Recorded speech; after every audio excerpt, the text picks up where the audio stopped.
Und weiter geht's mit meinem angekündigten Let's Show. Und zwar zu keinem geringeren Spiel als einem von Konami, okay, und weiter.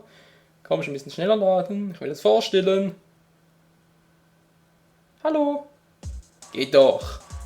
Ganz genau, Yu-Gi-Oh! Online Duel Accelerator oder wie man es einfach auch sagt, Yu-Gi-Oh! Online 3. Ganz genau, Freunde, ich habe ja mal gesagt, dieses Let's Show wird eine Spielserie sein, die ich so noch gar nicht Let's Played habe, aber es mal vorhabe und das stimmt auch, denn ich bin ein riesengroßer Yu-Gi-Oh! Fan. Okay, riesengroß vielleicht nicht mehr, aber sei es drum. Ich will jetzt auch nicht zu viel hier vorwegnehmen und vor allem nicht zu langweilig hier erzählen. Machen wir einfach hier weiter und loggen uns auf den Server ein.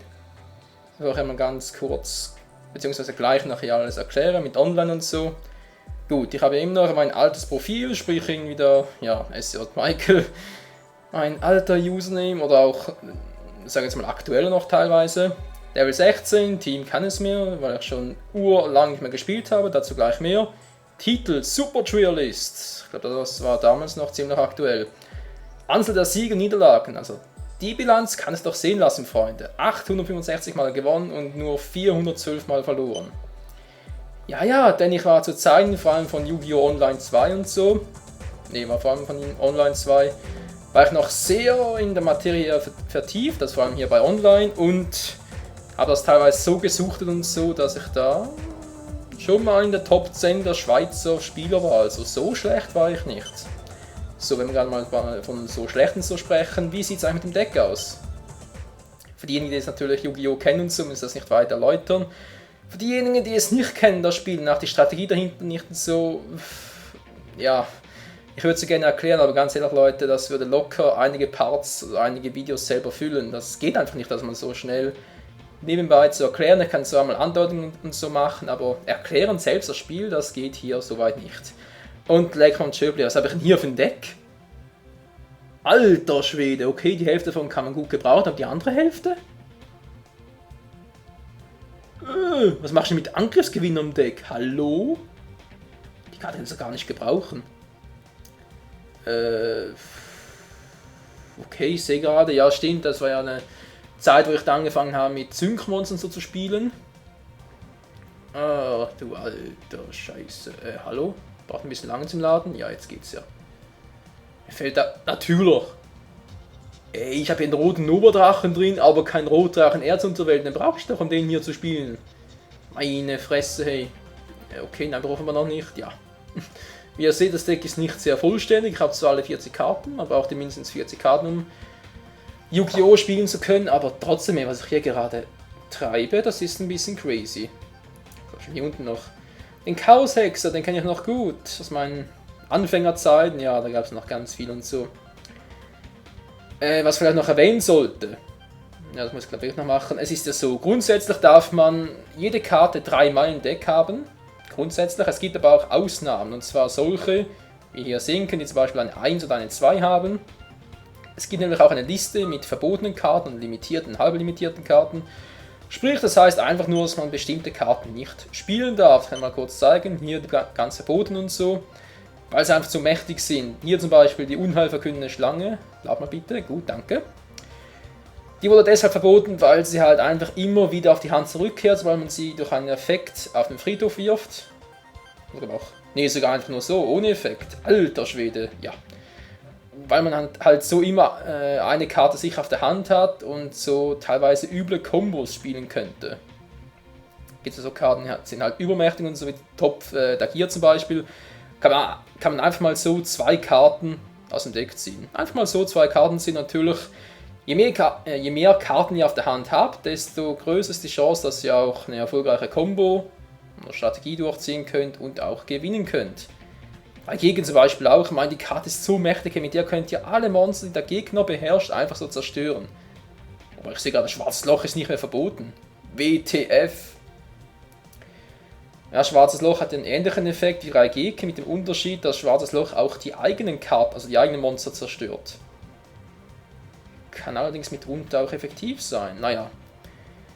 Was? Nein, meine Crash-Karte, verdammt, meine Lieblingskarte, also eine meiner Lieblingskarten, damit habe ich mal so coole Kombos gerissen und alter Falter. Cyberstein ist auch noch blockiert, ja.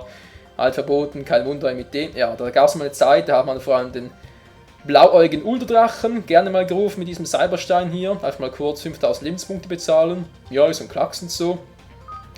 Dann mal kurz, das sage ich auch schnell. Den blauäugigen Ultradrachen gerufen, habe ich den? Ja, natürlich. Erstmal kurz absteigend, so. Hier wäre er. Der blauäugige Ultradrache. Man braucht natürlich nicht viel, einfach 3 Monster. Das heißt, ihr könnt ihn auch als Spezialbeschwörung beschwören. Mit 4500 Angriffspunkten, dann noch schnell irgendwie Metamorphose spielen. Man mag es noch sprechen. Und dann hat das Monster mal kurz 9000 Angriffspunkte. Und dann ist schon ein OTK möglich. Ein OTK, das waren früher beliebte Decks, sind es mittlerweile immer noch, aber nicht mehr mit dem Monster. OTK bedeutet einfach One-Turn-Kill, also einen Gegner in einem Zug platt machen. Ist logisch, oder wenn der Gegner keine Karten mehr auf dem Feld hat, einmal kurz mit dem, also den mit Metamorphose ausrüsten, angreifen und der Gegner ist vom Feld gewischt.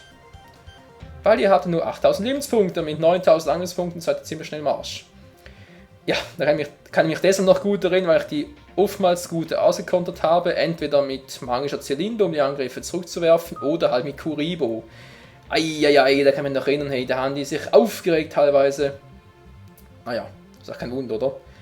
Da legt euer ganzes Deck auf eine Strategie fest, wollt angreifen, um das Spiel zu beenden und der Gegner blockiert sein, von ist nicht besiegen. Seid natürlich ein bisschen angepisst. Aber okay, ich quasi mal ein bisschen zu schnell und so, vor allem für diejenigen, die es nicht kennen. Ich weiß, aber muss mal kurz schauen. Zweimal Cyberdrache im Deck, okay, das ist gut. Wie jetzt? Der ist wieder limitiert, noch halb limitiert, das überrascht mich jetzt aber auch. Finsterwaffneter Drache, das ist gut, aber sonst ist das Deck Mist. Aber echt mal, was soll ich denn jetzt hier nicht... Okay, mal kurz überlegen. Angriffsgewinner ist im Prinzip Schrott, aber es ist ein Empfänger und ich glaube, ich habe nicht so viele Empfänger hier. 1, 2, 3. Wie? 3 Empfänger, das war's schon? Na klar, ich spiele ein Synchro-Deck mit 3 Empfängern, ey, ich bin doch bekloppt. Raus mit dir. Ja, ich packe mal ein Side-Deck. Das darf man auch immer wieder auswechseln, also nach einem Duell, beziehungsweise ein. Ja, in der Regel besteht ein Match aus 3 einzelnen Duellen und nach jedem Duell darf man dann die Karten aus seinem Hauptdeck mit denen im Side-Deck auswechseln. Und im Side-Deck dürften maximal 15 Karten sein. Ich schaue gerade mal. Sensemann brauche ich auch nicht zweimal im Deck. Verdammt, ich brauche... Okay, Freunde, das habe ich jetzt nicht eingeplant, sorry. Ich brauche dringend noch weiter einen Empfänger, so geht es ja gar nicht. Das habe ich nicht eigentlich alles als Support. Natürlich, Verstärkung für die Armee ist ja super. Ich sehe gerade, ich habe den Torverträglichkeit noch, ist zwar nicht so super, aber muss reichen, vor allem für das Deck ist Mist, hey. Aber ja, ich habe schon, und das kann ich jetzt mal erklären, ich habe schon Ewigkeit nicht mehr gespielt, wenn ich hier gerade mal eine Karte suche, wo war es jetzt? Ja, hier. Ja, wie gesagt, Ewigkeit nicht mehr gespielt, früher schon, wie gesagt, vor allem zu Zeiten von Yu-Gi-Oh! Online 2 noch, da konnte man auch mit seinem eigenen Charakter frei durch die City bewegen und so, geht mit Yu-Gi-Oh! Online 3 nicht mehr, das haben sie irgendwie abgestellt und auch sonst der Service nicht mehr, beziehungsweise das Spiel selber nicht mehr so beliebt, wodurch das Ganze auch gegen Ende September vollends eingestellt wird.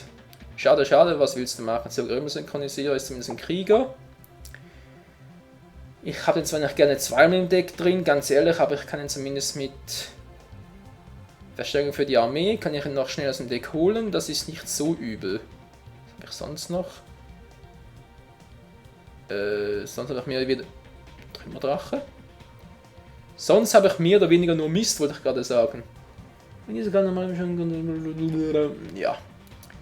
Habe ich nur leider keins. Marshmallow wäre ein gutes Monster, habe ich aber leider auch nicht. Wie gesagt, hier bei Online ist das Ganze ein bisschen anders. Wenn ihr zum Beispiel Yu-Gi-Oh! Auf irgendeiner Konsole zockt oder auch, sagen wir jetzt mal, auf dem Handheld, ist er auch sehr beliebt, zum Beispiel mit PlayStation Portable, also PSP, oder mit dem Game Boy Advance, DS halt aktuell. Ich glaube, für den 3DS gibt es noch gar keines. Dann war es halt noch sehr beliebt, oder halt nicht sehr beliebt, Mann, was erzähle ich hier? Vor allem halt sehr üblich, dass man noch des Öfteren alle Karten während eines Spiels sammeln konnte. Das ist hier leider nicht mehr so gut möglich, weil es bestimmte Karten nur bei sogenannten Turnieren gibt. Nennt sich dann zum Beispiel Gunstlinger, steht hier, Gunstlinger findet gerade jetzt statt. Aber bei Gunstlinger gibt es zum Beispiel eine sehr seltene Karte.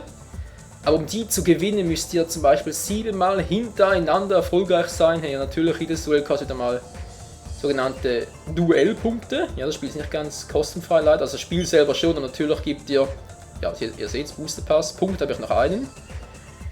Ihr könnt sogenannte Punkte hier einlösen und so. Ich glaube, jede Karte selber kostet etwa, ich darf keinen Mist erzählen, 2 bis 3 Euro oder so.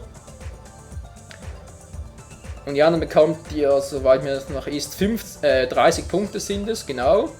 So ein Duell kostet, glaube ich, 2 oder 3 Punkte. Nein, ich glaube, für jedes Duell 1 Punkt, genau so war's. Und für ein Match dementsprechend 2 oder 3 Punkte, je nachdem, ob es 2 oder 3 Runden dauert. Und natürlich auch neue Kartenpacks und so kosten auch wieder Duellpunkte. Das ist nicht ganz billig, im Gegenteil, das ist sogar sehr teuer. So, jetzt nochmal zum Duell hier. Ihr könnt zwar gegen einen freien Duellanten, also gegen einen normalen anderen Spieler auf der Welt kämpfen, aber ganz ehrlich, ich hätte keine Chance.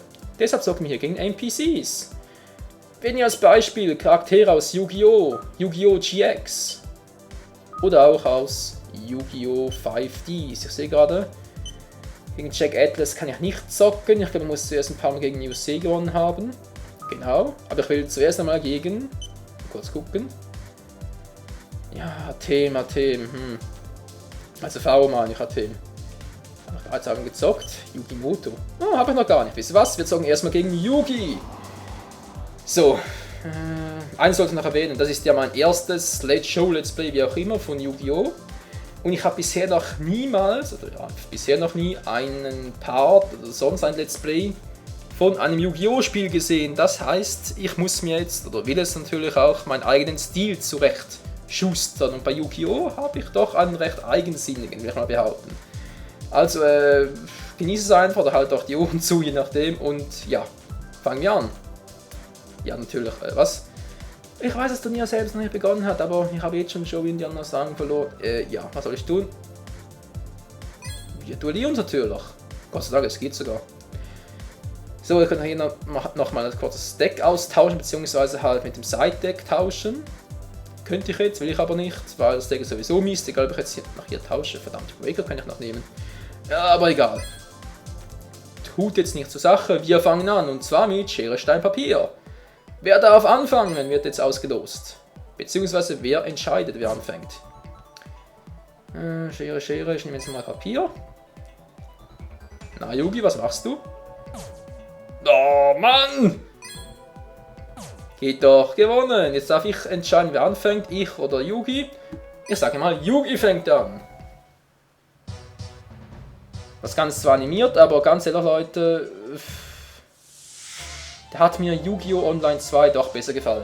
Egal, wir ziehen unsere 5 Karten, denn so beginnt jedes Duell. Also dann, Zeit für ein Duell! Yugi fängt an, und was macht er?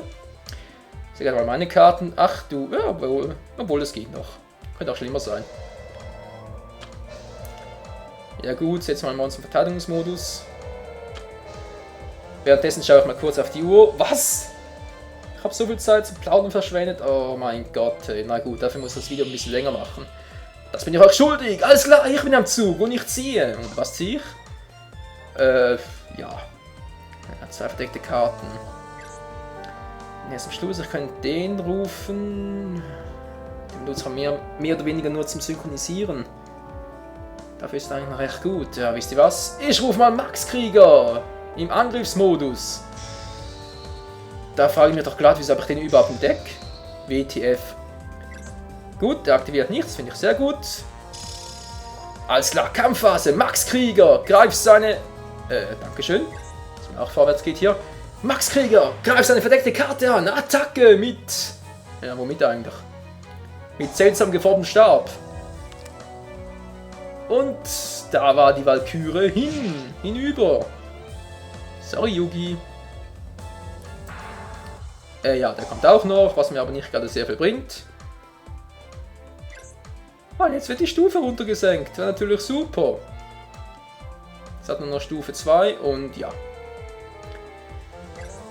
Wäre eigentlich von dem her auch ein kluges Monster, um zu synchronisieren und so, weil ich gerade einen Mist an Synchro-Karten habe, ich gebe es dazu. Was soll's. Dann setze ich mal... Hallo, ein bisschen schneller bitte.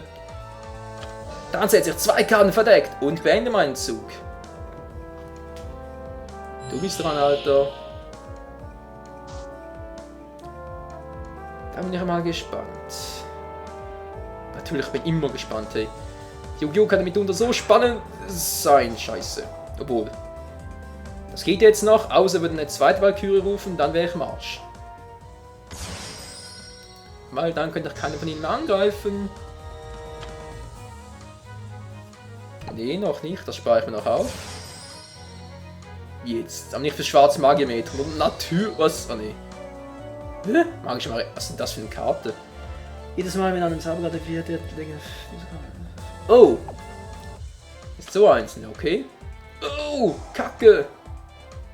Nein, ich meine Sakurai-Zurüstung, bist du des Wahnsinns. Verdammt. Und tschüss, meine liebste Rüstung. Damit hätte ich ihn vernichten können. Also ein Monster meine ich. Kackendoofer Dreck. Ja, greif schon an. Nein, mein Krieger. Kannst vergessen, Alter. Ich aktiviere Feinkontrolle. Als Schnellzauberkarte, deshalb kann ich sie auch im gegnerischen Zug anwenden.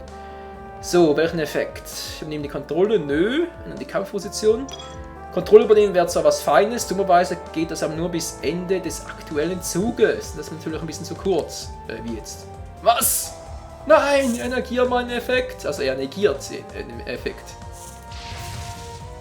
Und Tschüssikowski. Ja, toll. Ich kann eine neue Karte ziehen, ist ja super. Aber trotzdem, mein Monster ist im Arsch. Und damit auch meine Lebenspunkte. Oh. Autsch. Verdammt. Was soll denn das, Alter? Ich wollte hier einen Skill beweisen, obwohl ich gar keinen habe, dank den Karten. Ja, jetzt komme ich wieder auf die Karten zurück, ich weiß, aber Yu-Gi-Oh! Ist grundsätzlich ein Glücksspiel, also könnt ihr sagen, was ihr wollt. Ja, kann ich machen, bringt nur leider nicht sehr viel. Verdammt! Aufschlagen! Ja, ich habe wieder einen Zauber, sehr schön. Nee, noch nicht, der kommt später. Bäm. Sehr schön. Eine verdeckte Karte, was könnte die sein? Weil wenn es irgendwie eine No-Name-Karte, sprich irgendwie was völlig Absurdes ist, was sowieso selten zum Einsatz kommt, wieso sollte ich dann die Karte zerstören? Weil ich opfer damit meine auch und so viel magische Taifun habe ich auch wieder nicht. Ich setze eine Karte, vor allem ein Monster im Verteidigungsmodus und 2 Karten verdeckt und beende meinen Zug. Ja, greif bloß an, Alter, greif bloß an. Das hilft ihm zwar auch, aber es muss sein. Ich habe zu wenig Karten auf der Hand. Und ohne Karten kann ich keine vernünftige Combo aufziehen. Das geht da nicht. Oh Mann, Yugi! Eieiei, das kann doch was werden, ey. Oh Mann. Ich will eine andere Karte haben. Das ist ein bisschen das Problem. Wenn ich jetzt den flippe, dann kehren alle meine Handkarten und seine auch auf dem Friedhof. Jeder von uns zieht 5 neue Karten. Theoretisch nicht schlecht. Wenn ich den jetzt aber rufe, kann ich seine besondere Fähigkeit nicht aktivieren, hätte dann allerdings ein Monster mehr auf dem Feld. Dann kann ich aber keine sonstige Normalbeschwörung mehr machen in diesem Zug. Das ist... verdammt! Nein, ich riskiere es mal. Ich hoffe, ich kriege gute Karten, dann kann ich das Ganze wieder ausbügeln. Ich hoffe es. Und die Hoffnung stirbt zuletzt. Hier kommt die besondere Fähigkeit von Cyberkrug. Dann guck mal gut. Wir legen unsere Karten ab und ziehen 5 neue Karten aus dem Deck. Das Scheiße. Obwohl, 5 müsste eigentlich reichen. Gut, erst einmal mystischer Raumtaifun. Vernichtet seine verdeckte Karte. Ich gehe jetzt doch kein Risiko ein. Ist mir ein bisschen zu riskant. Was habe ich eigentlich noch? Achso, die beiden. Boom. Was war das? Hä? Was Spielzeug? What the hell? Die Karte kenne ich gar nicht. Effekt an den Karten des Gegners zerstören. Oh oh. Oh oh. Oh, bin ich doof. Wer kann das Monster nachher rufen? Na okay. Das muss ich leider eingehen, das Risiko. Moment mal kurz. Habe ich schon ein Monster, das ich rufen könnte? Den sicher nicht. Magisch Android natürlich. Alter, ich habe nur Kackkarten im Deck. Na gut, geht nicht anders. Finsterer Resonator. Und jetzt Let's go, Synchrobeschwörung, ich rufe magische Androiden, dann kriege ich zumindest ein paar Lebenspunkte zurück. Also dann, ich stimme Finster Resonator auf Cyberkrug ein, oder wie man ihn auch immer hier, ja, Verwandlungskrug hier von mir aus. Und rufe als Synchrobeschwörung. Schneller bitte, magischer Android. Und zwar im Angriffsmodus natürlich. Bingo, Spezialbeschwörung. So. Ich habe zwar gute Karten auf der Hand, aber keine Monster. Vor allem Cyberdrach könnte ich jetzt gut gebrauchen. Nur so als Rückversicherung. Ja, versteht schon. Also dann, magischer Android. Angriff auf sein verdecktes Monster, was auch immer das sein soll. Nee. Nein, nicht den. Nicht den. Scheiße. Ach du grüne Neune. Mein Monster ist Marsch. Junge, du kannst so ein Spielverderber sein, ey. Verdammter Mist, und ich habe mir auch noch 5 neue Karten gegeben. Beziehungsweise 6 hat jetzt gerade. Ach, Freunde, das dürfte noch eine Weile dauern. Vor allem ist es überhaupt nicht lustig. Nö, überhaupt nicht lustig, ey. Ich fehle hier nur für mein Leben, aber sonst nö. Und ich habe wirklich 842 Mal gewonnen oder so, was in der Art. Ja, scheiß doch die Wand voll, ey. Wie jetzt auf kein Monster? Also entweder ist der total bekloppt oder ein echtes Genie. Für den PC natürlich, NPC natürlich. So, habe ich jetzt hier, sag mal zu, ja. Gut. Und schick das Teil auf den Friedhof, ist aber endgültig. Nö. Wieso auch ja unlogisch? Wieso sollte ich das auch machen? Na, wie sieht's aus? Das war ja klar, eine Karte verdeckt. Na, du spinnst ja, Alter. 2 Karten verdeckt und ich habe nichts Kluges auf der Hand. Ist ja super. Freunde, ich habe 20 Monster im Deck. Wo sind die? Alter Schwede, na okay. Ich gehe mal sicher. Ich riskiere zwar die Hälfte meiner Lebenspunkte, aber es muss sein. Ah, diese Karte verdeckt gesetzt und ich wähle meinen Zug. Du bist dran, Yugi. Ja, mein Spielzug zieht ein bisschen schneller, Alter. Die Zeit rennt mir vorbei. Und mein PC ist immer noch nicht repariert. Das ist doch einfach so natürlich. Oh, Alter. Man kann es doch übertreiben, Junge.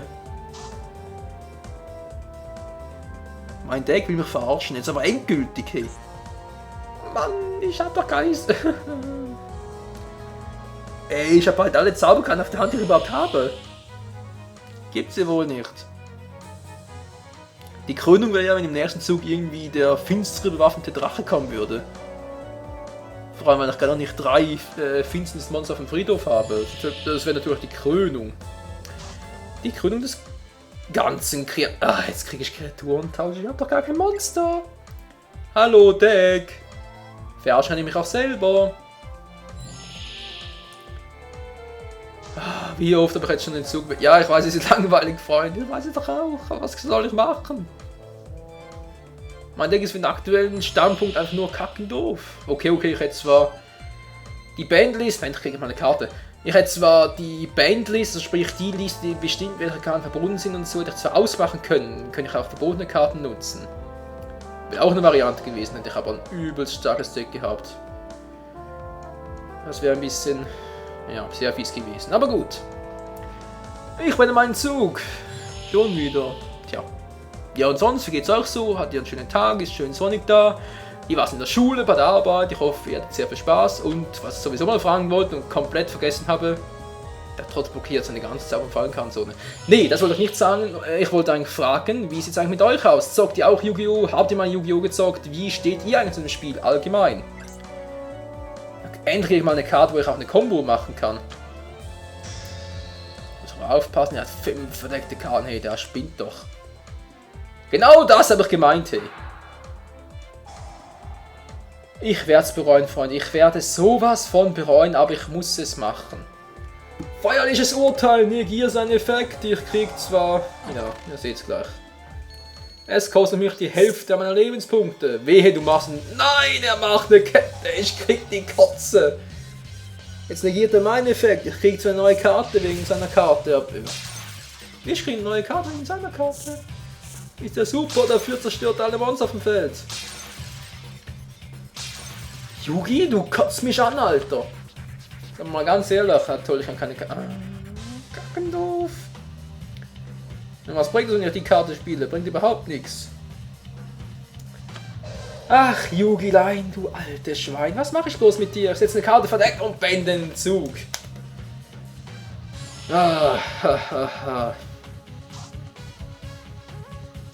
Es ist ein Duell, Alter, es ist ein Duell.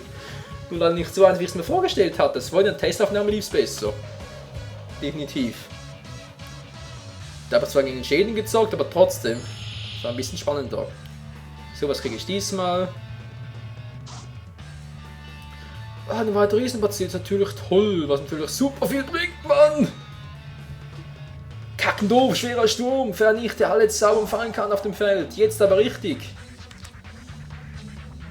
Jetzt hat er die Karte schon zum 3. Mal aktiviert. Hey, was ist denn das für ein Lacker, bitteschön?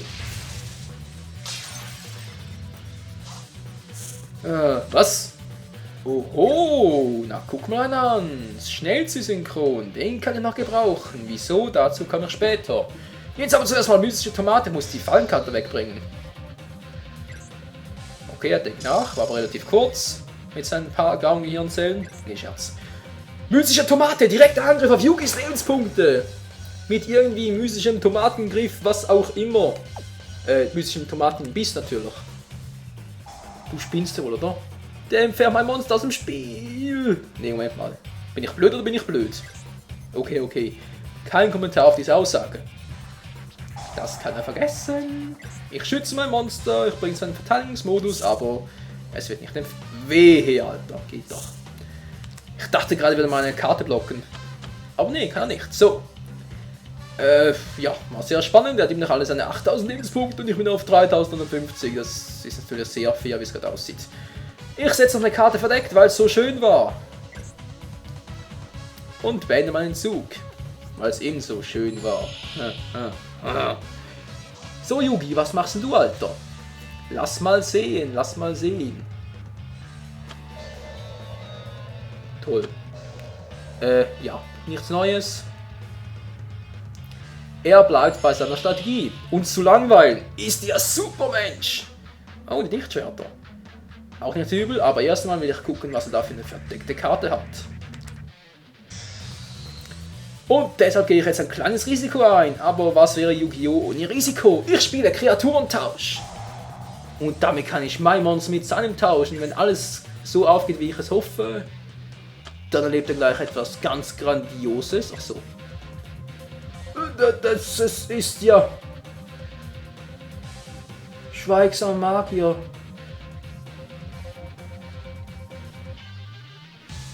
Nein, das Monster kann ich so gut gebrauchen, ey. Obwohl, ja, okay. Aber trotzdem, im Moment ist es gerade ein bisschen kackendoof. Aber okay, okay, ja, was mache ich jetzt? Den runterwerfen bringt auch nichts. Stufe 4, nee, da kann ich nichts rufen. Geht nicht, also Lichtschwerter kurz aktiviert. Wehe, du blockst es mir, Alter. Geht doch. So, Lichtschwerter sind aktiviert und ich beende meinen Zug. Dann kann ich im nächsten Zug mal einen schweigsamen Magier flippen, sprich einen Angriffsmodus bringen und dann mal seinen Effekt ein bisschen leveln. 17 Karten, ja, müsste reichen. Gut, er bringt keine neue Karte, vor allem keine verdeckte Karte. Ja, immer du mit deinem Spielzug beendet. Oh! Jetzt gehe ich aber in die Offensive, hey. So, aber noch nicht, das ist mir ein bisschen zu riskant. Es könnte ja sein, dass er... Ja, dass er was? Genau, dass er das, nein. Dass er irgendwie da noch Spiegelschild verdeckt hat und dann wären alle meine Monster im Angriffsmodus im Arsch und das wäre nicht so gut. Ich kann den als Spezialbeschwörung rufen, indem ich ein anderes Monster vom Friedhof abwerfe.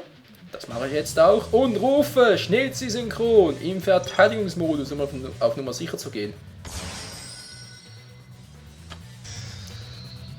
So, Reißattribut hat er nicht mehr, hat er bereits aktiviert, wenn ich mich nicht komplett irre. Das ist doch eine Karte, die limitiert ist, darf also nur einmal spielen. Genau, bereits limitiert, bereits im Friedhof, er könnte noch mehrere von denen haben, dann bin ich halt im Arsch. Weil Dimensionsgefängnis ist, soweit ich noch weiß, unlimitiert. Aber egal. Ich rufe Riesenbazille im Angriffsmodus. Wie soll ich das machen? Das seht ihr jetzt. Jetzt. Und zwar rufe ich jetzt als Synchrobeschwörung den wahren, den Nitro-Krieger mit dem Effekt von Schnellziehsynchron. Oh yes. Der Nitro-Krieger lässt sich normalerweise nur mit Nitro-Synchron rufen, doch Schnellziehsynchron kann diesen Effekt überbrücken und ich stimme hinein auf Riesenbazille und rufe Nitro-Krieger. Im Angriffsmodus mit 2800 Punkten, den ich mit Zauberkarten noch aufleveln könnte, aber will ich gerade nicht, weil es sowieso nichts bringt. Gut, er hat garantiert so eine Mist-Fallenkarte da. Ich muss es leider riskieren, Freunde. Tut mir leid. Nitro-Krieger! Greift mystische Tomate an, damit sie auf meinem Feld den Effekt aktiviert. Verdammt! Oh, die zweite Dimensionsgefängniskarte. Ich krieg die Katze. Ja, jetzt natürlich sappenblöd. Aber egal. Ich flippe Schweigsamer Magier Level 4 in Angriffsmodus. Und beende damit meinen Zug, denn jetzt zieht er eine Karte und damit steigt automatisch die Stärke des Schweigsamen Magiers. Und zwar jedes Mal um 500 Punkte. Ich brauche schwerer Sturm. Ich brauche unbedingt schwerer Sturm oder Jinzo, das wäre auch noch was. Aber woher nehmen und nicht stehlen?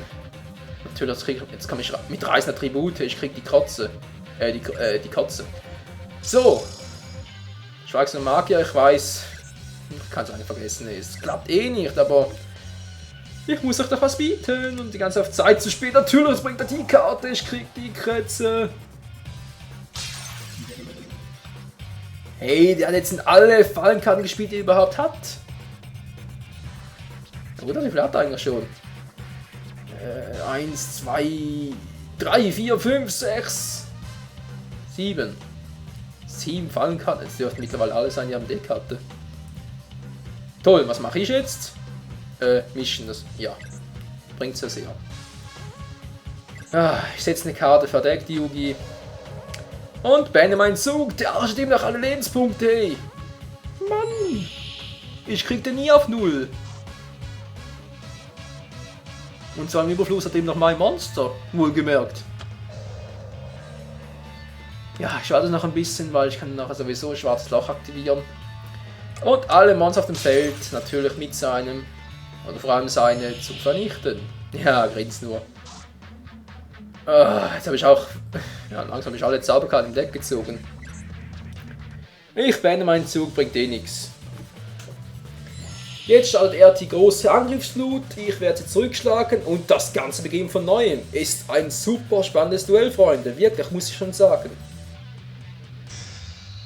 Nicht der schon wieder. Magische Mariotte. Was? Noch einer? Ja, okay, von mir aus. Was soll ich spielen? Natürlich, Reiseattribut. Mit all seinen Monstern und Friedhof damit, komm. Weg damit. Ich will das Teil nicht mehr sehen. Wehe, du blockst. Ja, kann man gar nicht mehr. Was könnte theoretisch jetzt noch haben auf dem Feld? Dimensionsgefängnis könnte er eins noch haben. Weil die anderen, ja gut, Sakuratsu-Rüstungen noch, wenn er die hat, und sonst.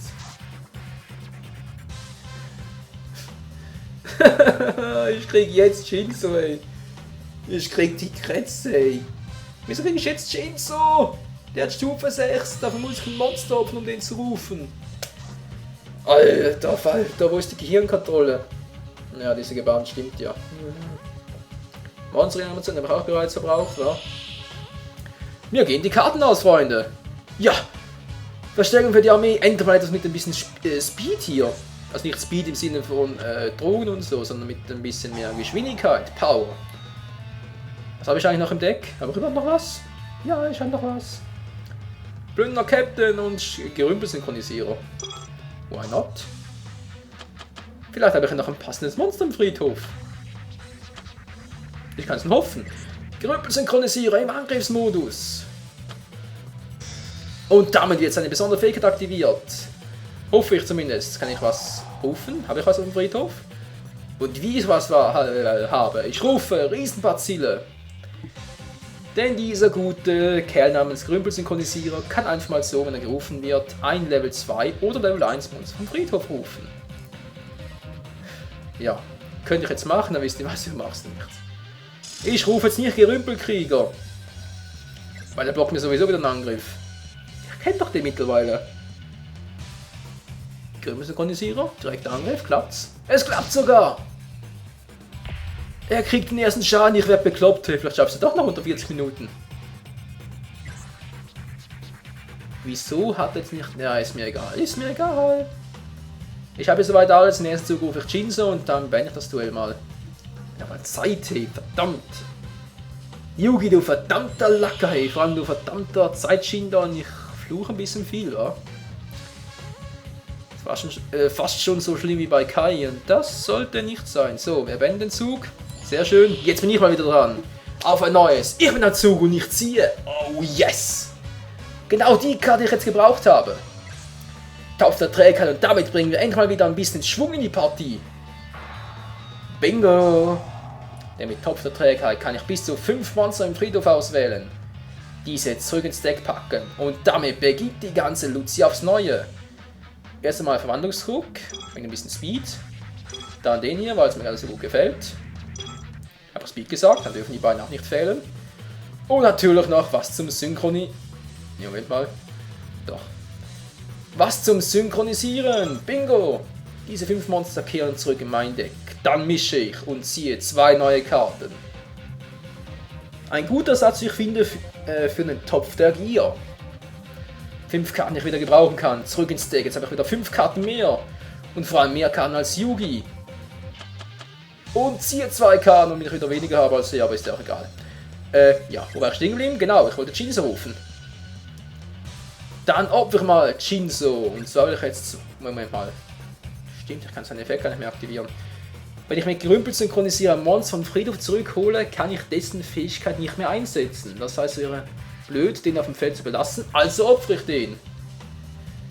Und rufe damit den allmächtigen Jinzo aufs Feld. Und solange Jinzo auf dem Feld ist, kann Yugi seine Fallenkarten endgültig vergessen, hey. Denn in Jinzos Gegenwart funktionieren keine Fallenkarten. Ist doch super! Jinzo, direkter Angriff auf Yugis Lebenspunkte! Oder vielleicht hat er noch Kuribo irgendwo? Na klar, hast du Kuribo? Kuribo, nein! Nee, hat er nicht. Nach 2 Minuten, bis ich die 40-Minuten-Marke erreicht habe, ich muss das schaffen! Gerümpel synchronisiere, direkter Angriff! Gerümpel, Minischlag. Uff, ja. Da stöhnt er erstmal. So, ich sehe gerade, ich habe ja Schrei der Untoten da. Na, ist ja super. Denn falls Yugi irgendwie mit einem Monster oder einer Zauberkarte meinen Jeans auf dem Friedhof befördern sollte, kann ich ihn so zurückholen. Super duper Meisterschrupper! Und damit beende ich meinen Zug. Alter Schwede. Ja, zieh nur. Es nützt sowieso nichts. Ich bin am Zug. Ich meine natürlich, ich bin im Vorteil. Ich gewinne. Ach du Scheiße. Nein, er macht genau das, was ich nicht gebrauchen konnte. Ich kann sich blocken. Scheiße. Alle meine Fallenkarten auf dem Friedhof gelandet. Du. Oh, ich sehe gerade, der Hintergrund ist sehr altägyptisch. Sehr, sehr schön. Mit Seto da links und rechts ist Athem und in der Mitte das Duell-Puzzle, aber genug davon, ich bin am Zug und ich ziehe und wieder mal. Ja, ein schwaches Monster, aber ist egal. Cyberdrachen hätte ich früher gebrauchen können. Vor allem Cyberdrache und ja, Kombination meine ich, Cyberdrache plus Gerümpel synchronisieren, dann könnte ich glatt Sternenstabdrache rufen. Daraus wird es leider nichts mehr, Freunde. Tut mir leid. Jinzo! Angriff!